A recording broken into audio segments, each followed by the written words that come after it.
meantime, we will do that. Do-do-do-do-do-do-da-da.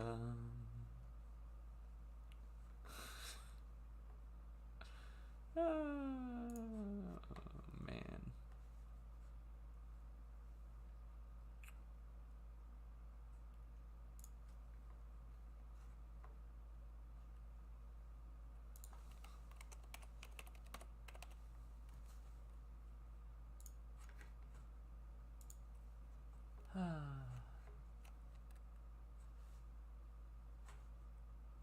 Things set up so once it does hit that time, we can just get rolling right into it.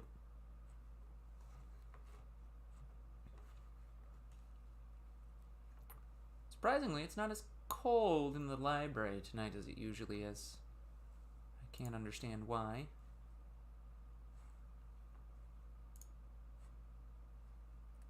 I hope that my chat is working.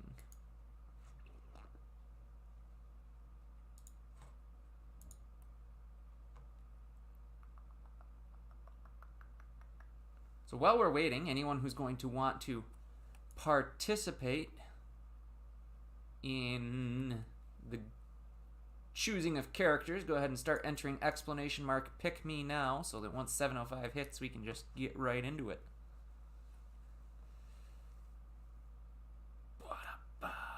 He's got the idea, that one there, Mr. C.H. Hackett.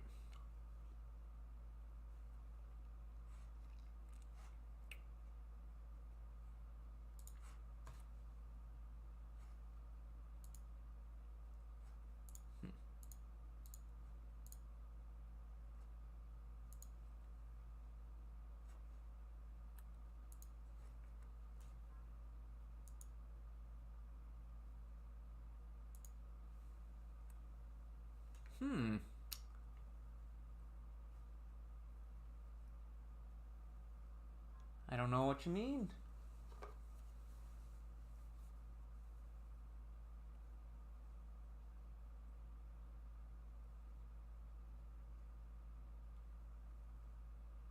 Huh.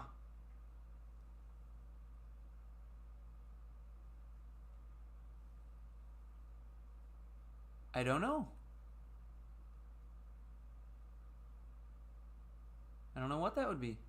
Is your chat working, CH Hackett? It seems like it is.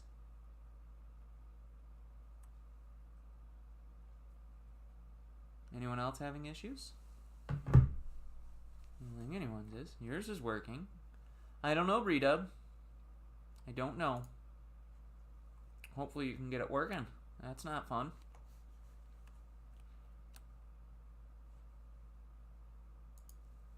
Oh. I'm just going on a limb and assuming that whoever that is, they like dubstep.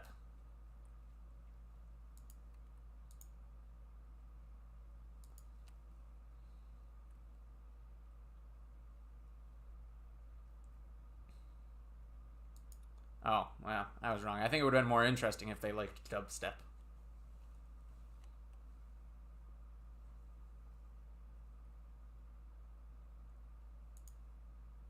Alright, if you're just getting here, anyone here, and you haven't entered for the chance to be a part of this, go ahead and hit exclamation mark pick me quick. I'm going to roll the first winner and get started into this story.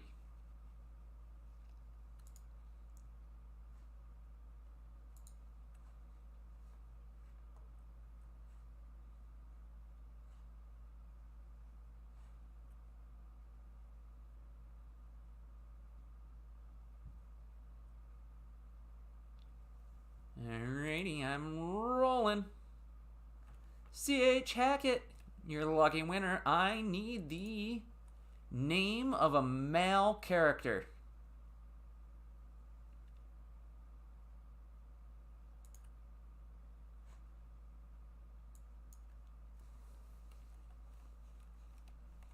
Bob. Bob the Builder. We can fix it. Yes, we can.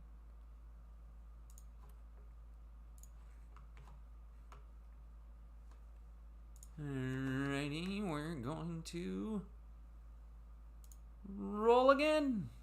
Breedub, I need a female character.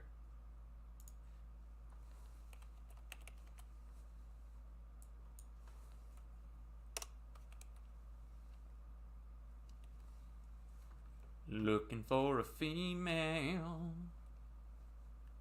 to be in my story.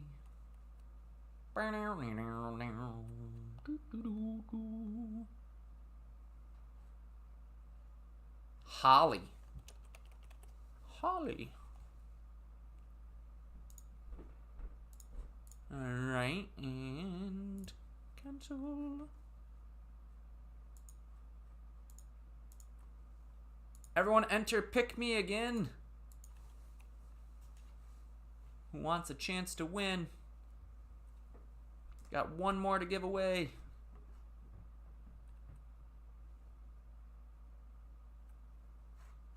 One more to do. Give it a couple more seconds and then I'm gonna roll again.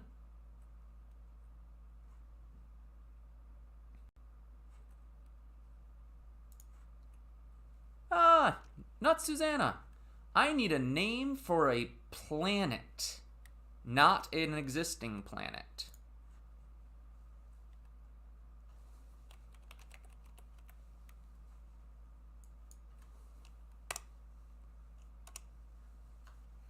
Need a new planet.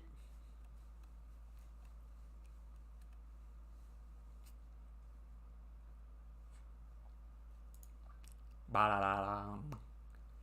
Anything your heart desires, not Susanna, you may choose.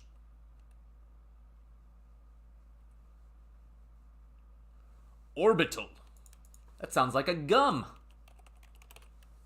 Everyone's teeth are shiny on Orbital. Alrighty then. I think that is going to do it with our choices. So I am going to go ahead and move right into our story for tonight. Yay! I know everyone's so excited. We're going to go a little science fiction here. And... okay. In the year 2075, scientists discovered a planet in the solar system next door to ours that resembled Earth greatly.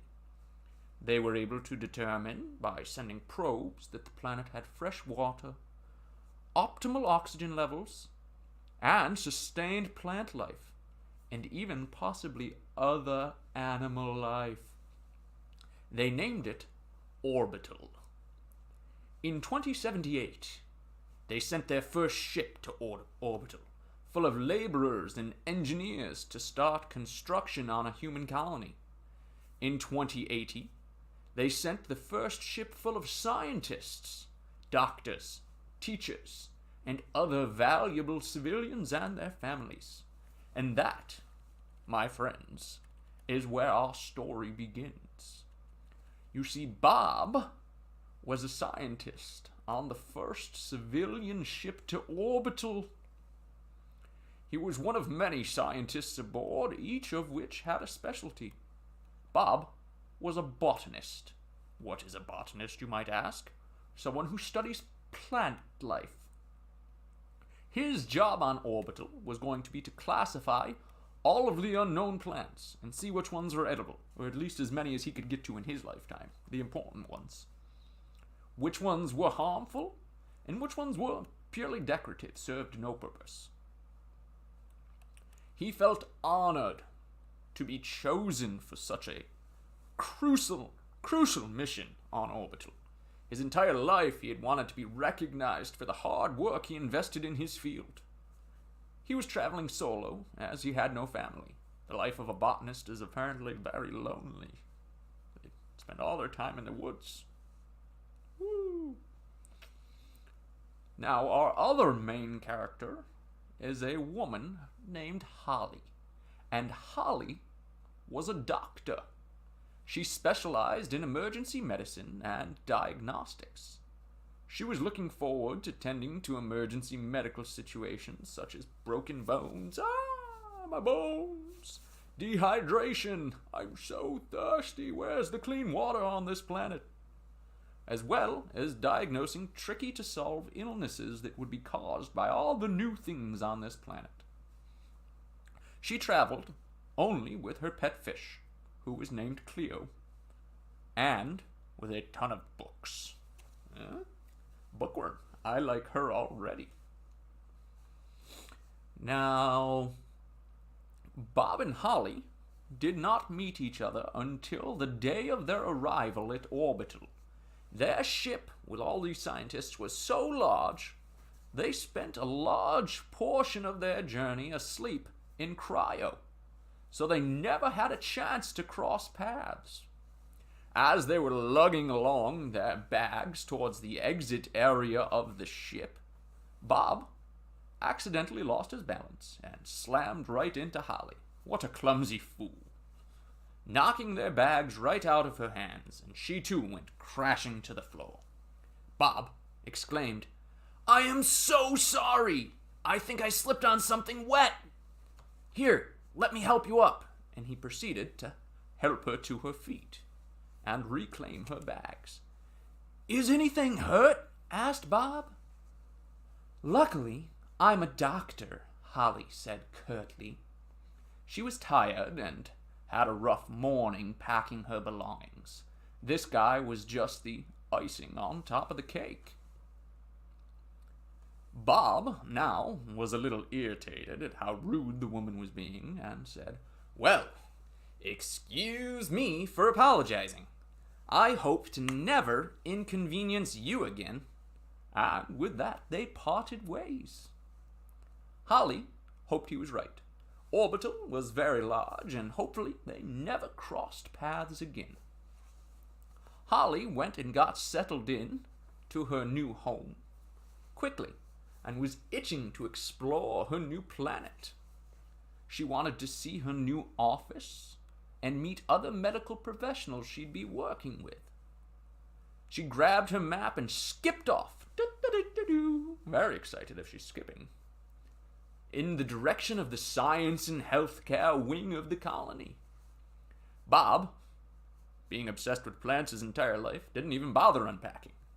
He headed straight to his lab upon exiting the ship.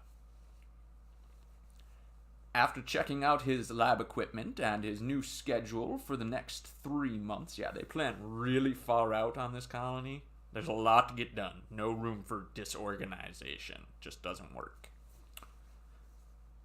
He was directed to a small room just a few doors away from the lab and science area. He got there and he took a seat. Now Holly, when she walked through the doors to her office, was shocked to see the clumsy man from this morning sitting in her chair. She knew it was her chair because it was right behind her desk. She double-checked the nameplate on the door. Is that my name? I'm really confused right now. And sure enough, it was her name. So why was the clumsy man from this morning, whom she hoped to never have seen again, in her space? And she quite pointedly said, "What are you doing here?" in a rather frustrated tone. Bob, looking just as shocked and disappointed as Holly, said, "I was told to come here for a meeting." Just then, an official-looking woman entered the room looking pleased. "Hello, I am Janice Plunkett, and I oversee all scientific and medical personnel. I hope you two can take the rest of the afternoon to get acquainted, as you'll be working together a lot in the next few months here on Orbital. With your knowledge of dangerous and medicinal plants, Bob, and your excellent medical skills, Holly, I know you will make a great team to find the best treatments from the foliage we have available to us here." Needless to say, actually, you know what? No, I think we're going to have a poll here.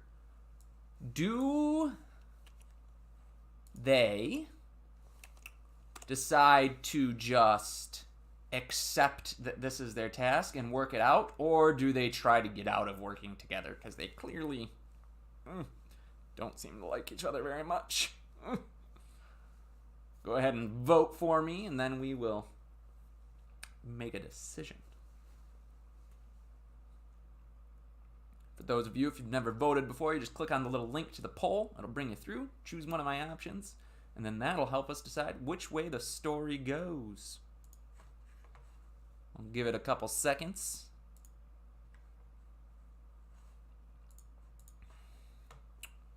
Do do do do do do do. Alrighty, we're gonna go see what the poll says. The poll is in, and they're gonna try to work it out. Alrighty. Then how should we... Okay. Bob and Holly decided to make the best of it. They spent as little time as together as possible, which was quite easy considering Bob was out in the field, often collecting and testing specimens, and Holly was in the office doing research. When they did have to interact, it wasn't exactly friendly.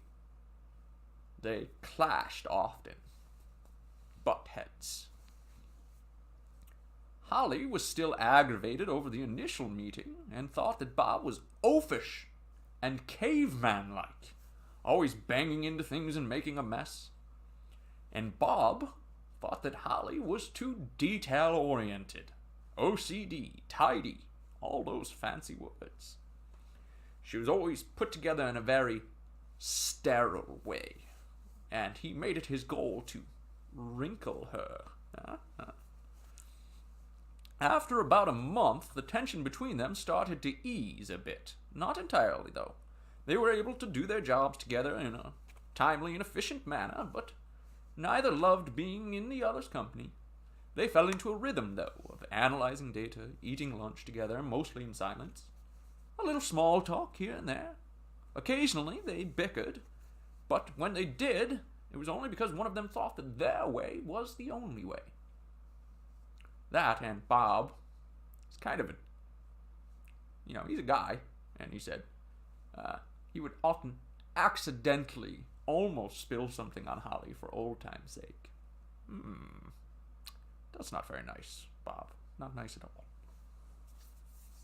On their 52nd day on orbital, they were both in the lab, doing their work, inspecting a variety of what they could only describe as a fern, which they believed held incredibly powerful anti-inflammatory, antibacterial, and antifungal properties. It was quite the specimen. Very exciting stuff. When all of a sudden, two older men carried a younger man into the lab. They burst through the doors. He was barely conscious, this younger man, and they could tell he was sick or injured. Immediately, Holly jumped into action while Bob kind of sat there, not knowing how to react.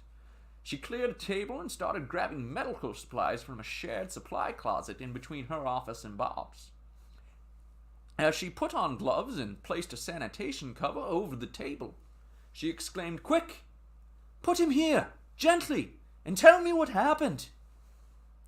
Apparently, the younger man had been working over on a new part of the colony construction area and had fallen from a reasonable height. He fell into a big pile of brush. But they didn't bring any with them. Bob asked, and they're like, no, why would we bring some brush? He was complaining about his leg hurting when he had first fallen, in between the mumbles of unconsciousness, and they assumed a sprain. But then, right on the table, he started coughing badly. He fainted, and a small rash appeared on his arms. Bob, immediately, being the scientist, took a swab and looked at it under a microscope. He couldn't contain his excitement. "This is incredible! The plant fibers are burrowing into his skin like bacteria. I don't know what this is, but I can't wait to figure it out." Holly started to do her job, felt the man's leg, which was indeed sprained, just at the ankle. A week or two without much pressure on that, and it would heal nicely. The rash, however, was worrisome. And then, out of nowhere, she exclaimed, "I have an idea!" And she ran off. She grabbed some of the new fern species that they had been examining, put it into a mortar and pestle, this little bowl in a crusher, and made it into a paste, and then applied it in a heavy layer to the rash. The man, in his semi-conscious state, sighed loudly, and his body noticeably relaxed. Bob was, needless to say, impressed, and he let her know it. He said, "Wow, that really was good thinking. It helped a lot. I still need to go examine that brush pile, though, and see what we're dealing with. We need to make sure this isn't worse than we thought." Holly blushed a little at Bob's praise. Let's do another poll really quick. Do we think that Holly should stay in the lab with the man, or should she decide to go with our first character there, Bob? There we go, Bob. Does Holly stay in the lab with the guy, or does she go to hang out with Bob? Go and vote. Woohoo! Do it now. Quick. So we can continue.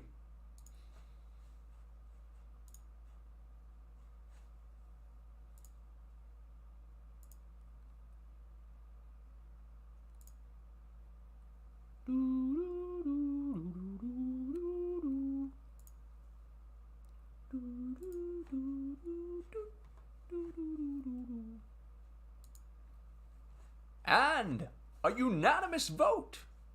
Oh my. Holly's going to go with Bob. Let's see.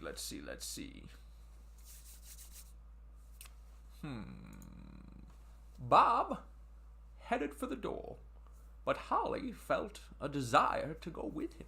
So she said, "Actually, he's pretty stable right now, so I'm going to come with you and give you a hand. I'd like to see this plant for myself."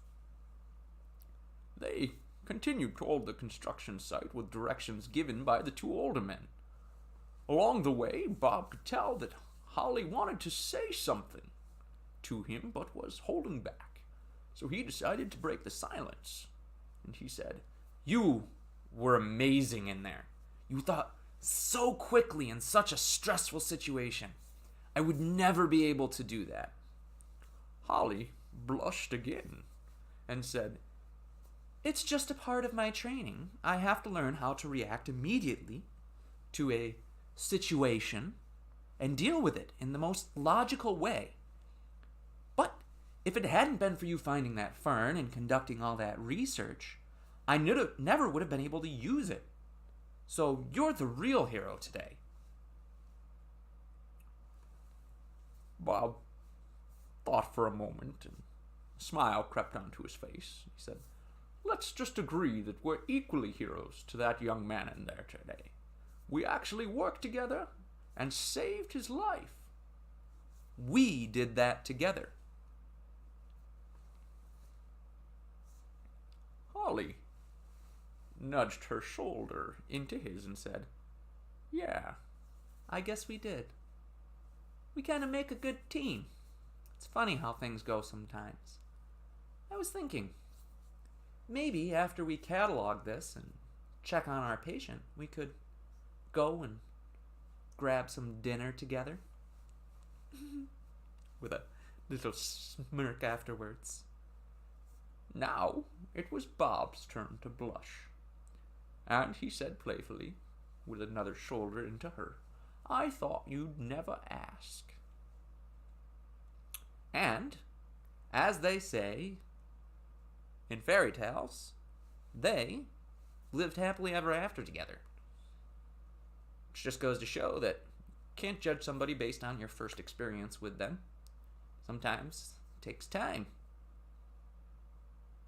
And also, Never underestimate your ability to react in stressful situations. They saved that guy because they're awesome. And that is how we're going to end tonight's story time. Hope that everybody enjoyed it. A little sci-fi, a little romance. We haven't really had any romance yet, so I figured I'd squeeze some in.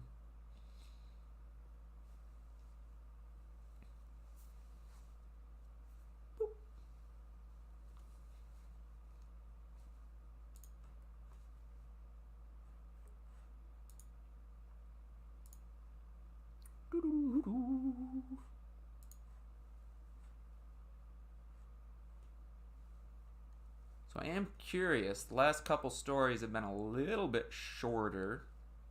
Maybe a little less than 20 minutes. I was wondering what you guys thought, if that's a good timing on them.